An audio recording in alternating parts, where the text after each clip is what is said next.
Greetings guys, this is Blaze Rage here. This is sort of the mashup of like all this sort of fights I had, like Cruiser 1v1s, Cruiser versus a few dudes that I had that wouldn't go anywhere else. It's just like sort of our little interesting fights I thought I'd show you. So this is an arranged 1v1 against Varmel here. He's in a MOA, I'm in the shield rupture.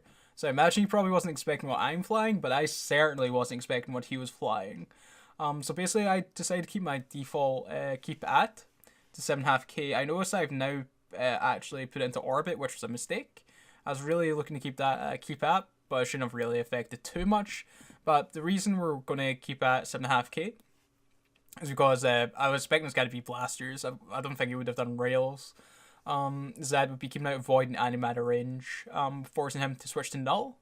It was my kind of idea. We've got like a good fall off on these guns, so we should still be applying pretty well. But yeah, you'll notice that this MOA is dual tanked. I don't think he was expecting the DPS that was coming in, so you'll see that he got like a good bit into his hull buffer, which he, cause this rupture's got like, I think it's like 3 gyros and a T2 burst or something, and then 2 resistant to shield rigs. So it's like a very DPS heavy. It still has like a nice little tag, so I really like this rupture. It's like yeah, a lot of people don't expect the DPS it's pushing. But basically, I keep at 7.5k. I bring it into 5k. I don't know what my thinking on that was. I was thinking maybe since I forced him to switch to null, he will still probably be applying Fang to 7.5, so bring it to 5k, and then we're doing more DPS ourselves. That might have been a mistake. After checking this fight, I think I was looking at the range of null in these blasters, and it wasn't that great. I think it was only heading out to like 10k or something, so it would have been probably worth sticking it to 7.5k.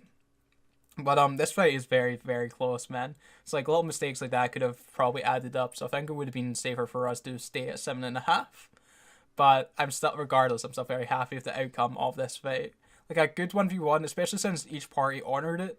And it was like a really close, like this is super cool. And like non-benefits like this, especially this MOA.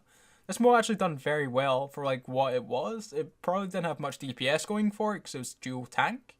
But it's still very interesting. I can see this doing very good things against other things. Maybe that would have fared better against the armor rupture.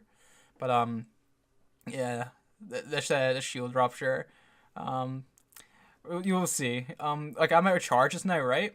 You see he's very low now. He does get a huge rep at the end there, here. Like he's very close to it, and then boom. And then I'm like, oh, we may potentially lose this, but I think he's just ran out of charges, and we alpha through him. So thank you very much for honouring that 1v1 farm melt, and yeah, that's super cool. Like, those close fights are always the best, man.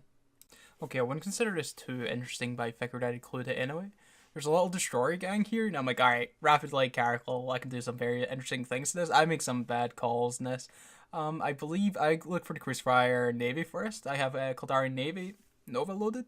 I'm thinking this guy's going to go down quickly, so I think this is the right call at first. I basically double click away, let him burn into me. This is me trying to start and get a bit better in manual piloting. I'm very sloppy here. There's many times I got caught, but thankfully because his cruisers, the destroyers, sorry, were running webs, we didn't get scrammed. So basically I go for the Cormorant here. Like, I know explosive isn't really a good one to be shooting at Cormorants, but I was expecting this to be a real Cormorant and go down very quickly, but it seems like he has like a lot of buffer, which I wasn't expecting, so maybe I should have really switched target at this point. I pull out here. I end up losing what's called point on the Cormorant, and he ends up dipping as he gets low. This is the frustrating things against rapid lights as well, right? You need to like wait for that reload. So we could have potentially caught a Cormorant if we were better. It might have been worth like going on catalysts first.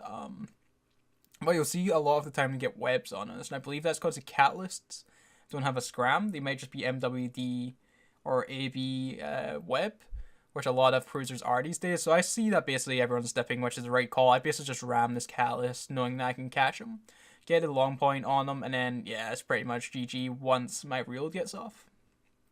So I figured this was good practice. There's no real threat for me. I feel even if they caught me, I feel like I would have easily been able to nuke through them. But it's a nice little test. I was basically trying not to get caught. So like little things like this might be better for like helping me learn to kite and stuff. So it's a nice little experiment, and I was in no real trouble there. Even if they caught me, I'm pretty certain I would have survived. But nevertheless, GF boys. Okay, this is the last fight I have for you guys. This is against an Omen and my Arty Stabber. I get a good spawn in here. Basically, I'm just going to keep him at, I believe it was like 20 or 22. I'm basically just trying to alpha him down. This Stabber's very squishy. but we have a little bit of buffer, and I believe omens are also pretty squishy, especially the Kairi ones. Usually fit nano, medium, anti, and I was thinking I could just get, what's the word, burst through this. Maybe the buffer that we have would give us an advantage in this one, and I believe it did. And yeah, now we end up winning this. It was like, I wanted this stabber. I feel like can do great things. Many people don't expect already on stabbers, so I think this stabber can do great things. I just need to fly a bit more and get some more, what's the word, confidence with it. But that's all the videos I have for you guys today. Thank you so much for watching, guys, and I look to see you in the next one. Hopefully get some more like good footage for this stabber. Anyway, take care, guys.